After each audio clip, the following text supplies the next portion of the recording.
So, hi everyone, thank you. I'm very overwhelmed with how many people are here, so thank you so much for joining me in my session today.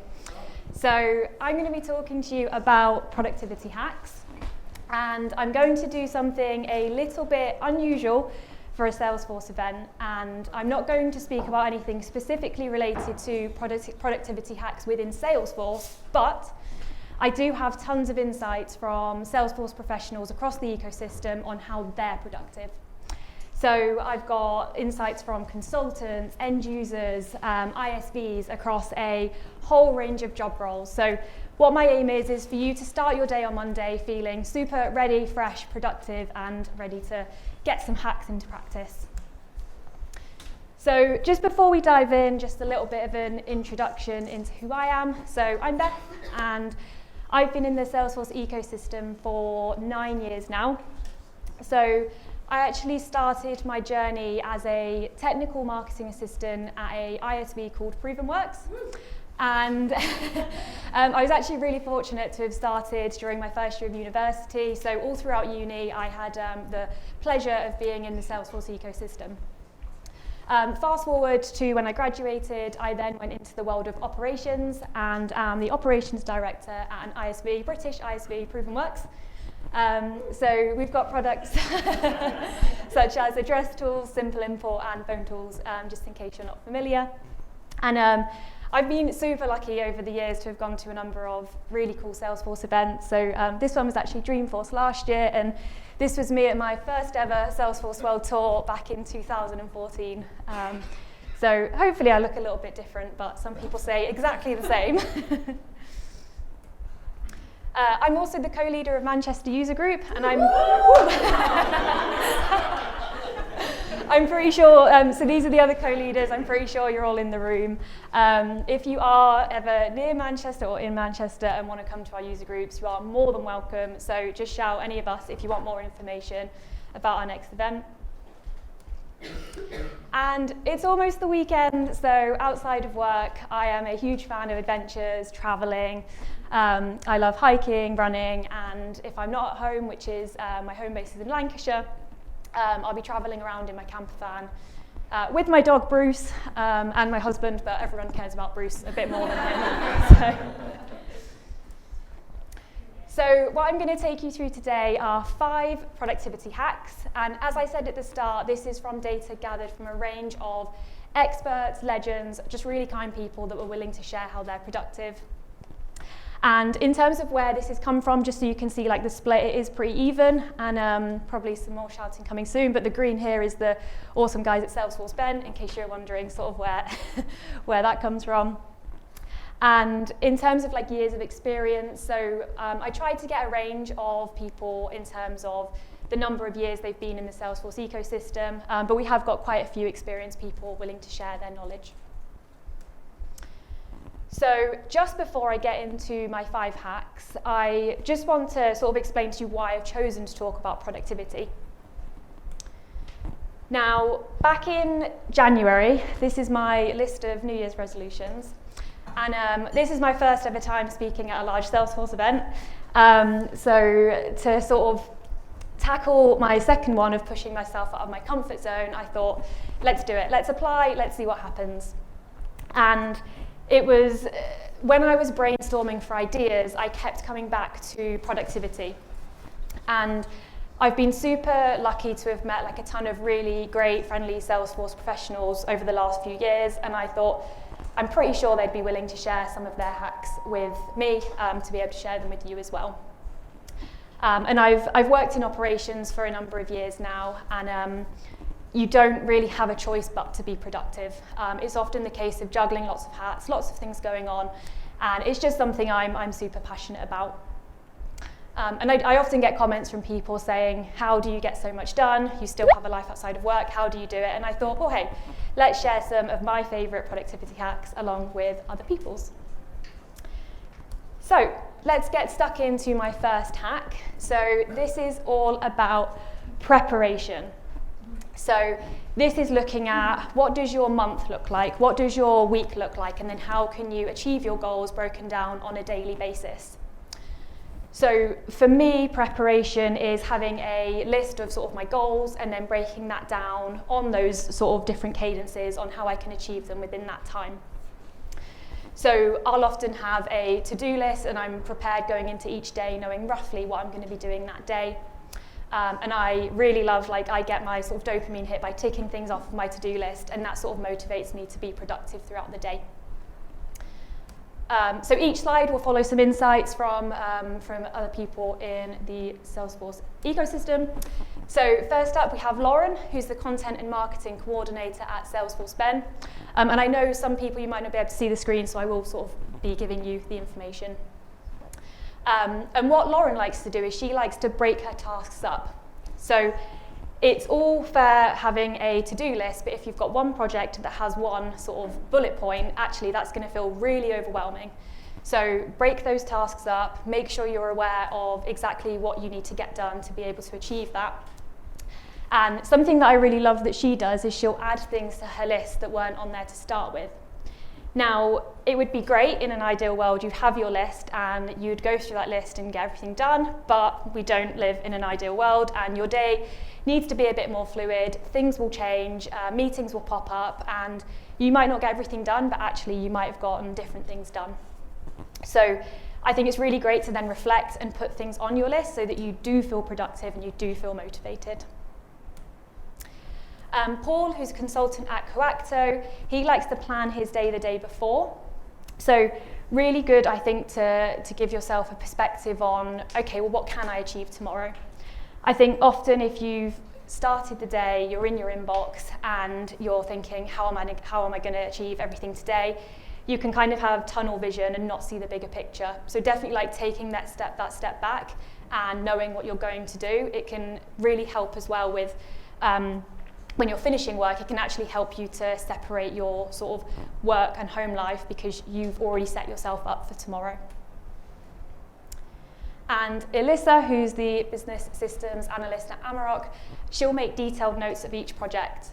So with a super meeting heavy calendar, I find that if you have a 9 a.m. meeting, you've got meetings the whole day, and then you need to pick back up on that project the next day, you can, you're not superhuman. You are probably going to forget your action items, what happened. So just preparing by having 5 minutes extra after each meeting, where you can actually just make detailed notes, what happened, so then you can just jump back in the next day and know exactly, what happened and what you need to do. So my second hack is all about focus, and actually Dave, who I believe is here, he shared a really cool LinkedIn post about this week, and I stole a little snippet of his calendar. So focus is all about time blocking, distraction-free time, and just basically making sure whatever method you choose, you've got a way that sort of works for you. So there are tons of different focus techniques out there. What focusing looks like for me is having probably around 3 to 5 focus blocks a week. And these will be between 20 and 50 minutes of dedicated time. I'm on Do Not Disturb, my phone is very far away from me, and I'm not looking at my inbox. And this is time I can really get stuck in. I know that I can move something along in that time, and it just feels great to have achieved something. So we've got Mike Davis, who's the Chief Revenue Officer Advisory. Something he says is about following your own productivity timeline. So it's all great, me setting up my focus blocks, but if I'm setting them up between 5 and 6 p.m., I'm not going to be in the right zone. So for me, I know that my productivity timeline is best in the morning. So just understand exactly when you're productive. And if you do have meetings, generally when your sort of most productive time is, see if you can shift them around. People are probably pretty open to moving around a bit. Johnny, who's our software architect at ProvenWorks, he loves being able to get into the flow of code. So something that goes hand in hand with sort of the focus blocks is being in the flow. And I know from doing a lot of running events that at the end of a race, you've got the finish line ahead and you can't focus on anything else but getting to the finish line and finishing the race. So definitely getting in that mindset of just enjoying what you're doing and just, distraction-free, getting it done. And Jo, who's the Senior Salesforce Configuration Analyst at Ambition Institute, she'll know that when she's got 100 things to do, she'll just focus on one thing. And at least that huge project that seems massive, at least you've got a little chunk of that done. Could I just have a show of hands, actually? Who sort of practices and uses focus blocks or time blocking or any methods? Cool, okay. So yeah, quite a few people. So I think for me, it's taken me a while to understand how I can use my calendar to really sort of make sure I know what that method is. So yeah, I'd encourage anyone who doesn't to give it a go over the next couple of weeks. So priorities came up the most from people that I spoke to about this. Now, you can be the most prepared person in the world and you can have great focus blocks. But if your priorities aren't aligned with, you know, what your team's doing, what your individual goals are, then what's the point? So really taking a step back and having a look that when you are planning, make sure you're like heading in the right direction of where you want to be. So JP, who's the CEO of Squiver, he says that if it's on his calendar, it gets priority. So I find it so interesting, and I love hearing about like everyone's techniques of how to prioritize. For him, it's making sure if it's on the calendar, then that's when he knows it takes priority. Chris, who's actually just did a talk in this room just before, he is at Nebula Consulting, and he prioritizes by keeping his inbox at 0. So yeah, this is a probably controversial maybe. Personally, not something that I do. I would love to be able to get to that point. But yeah, like tons of different methods that you can use, and maybe this is the chance where you figure out how you make sure you prioritize. And Tamsin, who's a Salesforce admin at Service Express, similar to what Paul said, she'll make a note for herself for tomorrow saying what to prioritize. So I really want to hammer home the point of like making sure that you're doing it in a good headspace. If you're in a headspace where lots is coming in, tons of messages on Slack, Teams, whatever, tons of emails, it's probably not the best headspace to prioritize. So yeah, just be kind to yourself. So my fourth point, and something that I am the biggest advocate for, is being kind to yourself. So it's unrealistic to think that you can be productive 100% of the time. I try, and it doesn't work. You're going to have off days. You're going to have days where you maybe just get through some of the slightly more mundane tasks and you don't really push something ahead, but that's okay. Just know that when you come back tomorrow, figure out, okay, well, what made me feel like that? Was it that I had a crazy busy meeting heavy day? Was it something outside of work? So really making sure that you are looking after yourself, because otherwise the dreaded burnout will come and get you. And then on the topic of being vulnerable, something that I've really tried to work on myself is showing to my team that I'm not going to be, on it 100% of the time. If I have had a terrible night's sleep, just say, just open up and say, this is where I'm at. But, also share when you are feeling great and when you're like, yeah, I'm on it, let's go. So, yeah, really just want to sort of make sure that being productive is great, but just look after yourself as well. So we've got Ruth, who's our marketing manager at Proven Works, and she says something that I absolutely love. So she says, being kind to your future self is what nurtures a long-term, sustainable approach to productivity. Now, especially for coming to an event like today, your whole day's wiped out. This is on a Friday, but I know lots of events tend to be on Thursdays. So actually, can you look at the bigger picture? Can you see, okay, this is going to be super busy. How can I help myself the day after an event? And also look at what you've got going on at home as well. If you've had a crazy, unusually busy weekend, doing things that sort of push you out of your comfort zone, actually Monday morning to then do even crazier things at work might not be the best. So just really look after yourself and make sure that you're sort of seeing your, using your energy tanks and knowing they're not two separate ones. It is just one. And Ben, who's the managing director at Salesforce, Ben, he says that he will go for a walk in the morning to kickstart your brain and body. So for me, it's a morning walk with my dog.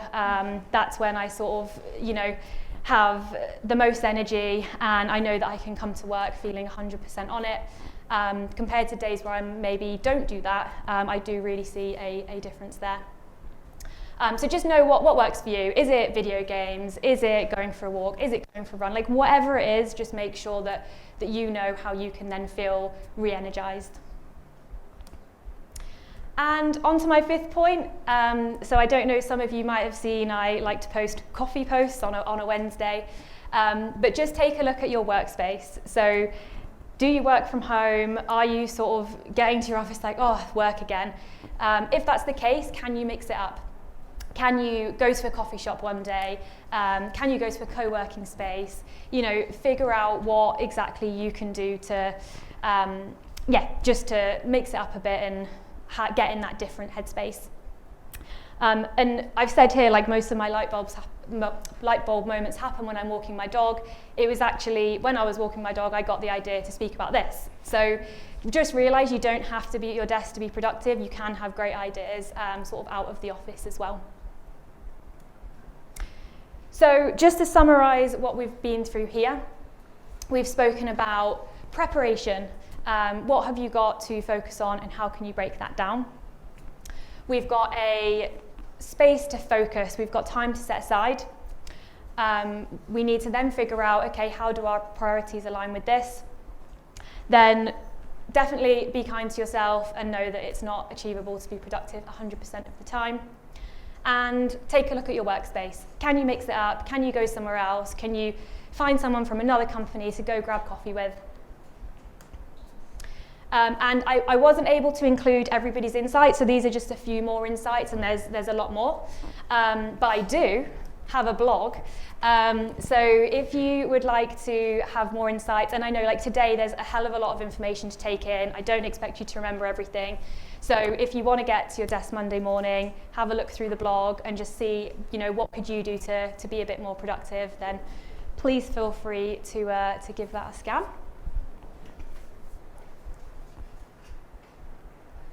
Cool. I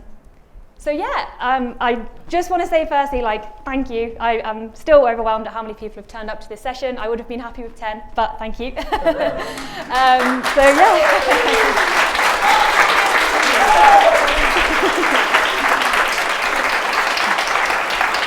I would just like to take a picture as well to show my mum. So if you could, you could just smile. That would be great. Thank you. I think in terms of Q&A, you saw all the people on there that have given their advice. Thank you to those people who shared that information. So I'm sure they'd be happy as well if you want to grab them and speak to them. Any questions? Yeah. And do you have any recommendation for a to-do app that it's easy to pick up and start using? Cool. So for anyone that might not have heard, it was recommendations for an app that you can use for sort of to-do lists. I have tried a number over the years, and it always seems a bit counterproductive to keep flitting from one to the other. At the moment, we just use Microsoft Teams, so just like OneNote. So my team mostly use that because it's sort of got like nice tick box features, and just lists tend to work. But a couple of people did share that they use some sort of specific software for it. Teams is sort of OneNote is my go-to. There's tons out there. Any other questions? Yep. Can I just follow up on thank you for including my tip, by the way. Pleasure. Really appreciate that.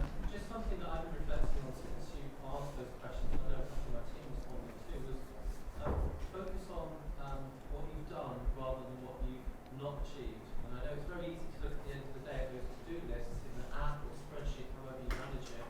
And it's easy to beat yourself up, and it's about being kind to yourself, as I think you suggested. Looking at what you haven't done tends to take priority over what you have achieved. So I think celebrate your daily success as well as focusing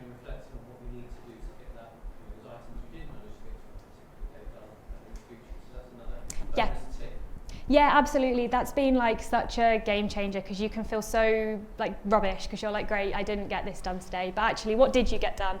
And also like a really good like tool to have for one-to-one meetings. It's like, what have you done this week? Like, oh, okay, here's everything that I've done. And here's sort of how my day's diverted, and here's what's happened. So yeah, just really good to have just record of that as well. Yeah, cool. Anyone else? Yep. Just the first lady I used Todoist. There you go. Todoist. Yes. Cool. Yep. This is a bit off topic, but you shared 3 goals at the start of the session. What's your 5K PB now? Is it on it? Oh, well, funny you asked that. So I'm on 2309, but I do have a race coming up next weekend, and it's like a proper go for it. So yeah, and I haven't climbed Snowdon yet, but I have climbed Ben Nevis. So yeah, Snowdon is still on my radar for summer. Cool. Well, yeah, just leave me again, say like a huge thank you to everyone, and you're all awesome. Thank you. Flowsome is an all-in-one DevSecOps security automation and data management solution for Salesforce that will help you regain full control of your Salesforce instance. With Flowsome, secure and accelerate your entire development lifecycle. Keep control of your data with data backup, recovery, archival, seeding, and more. And maintain cybersecurity posture while bringing governance to your platforms with an adaptive framework. Check out Flowsome on the Salesforce App Exchange to learn more, or visit flowsome.com.